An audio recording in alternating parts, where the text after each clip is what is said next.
I have ever seen. The people, buildings, flowers lean forward me smiling. ഇന്നത്തെ ദിവസം ഏറ്റവും മനോഹരമാണ്, ഏറ്റവും പ്രകാശപൂരിതമാണ്. എല്ലാ മനുഷ്യരും, എല്ലാ ബിൽഡിങ്ങും, കെട്ടിടങ്ങളും, എല്ലാ പൂക്കളും എല്ലാം എന്നെ നോക്കി പുഞ്ചിരിക്കുന്നു എന്ന് പറയുമ്പോൾ അവിടെ ഒരു സന്തോഷത്തിന്റെ ദിവസമാണ് അല്ലെ.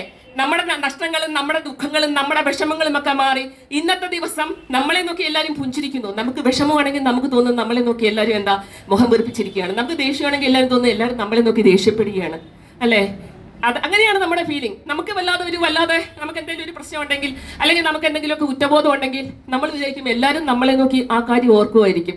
നമ്മുടെ മനസ്സാണ് നമ്മളെ മുന്നോട്ട് നയിക്കുന്നത്.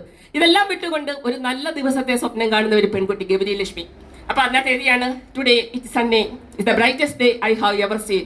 The people buildings flowers lean toward me smiling. I heard my favourite song playing on the bus. ഞാൻ എൻ്റെ ഏറ്റവും പ്രിയപ്പെട്ട ഗാനം ബസ്സിൽ കേൾക്കുകയാണ്. It feels like this in this first day here everything appears different and poetic.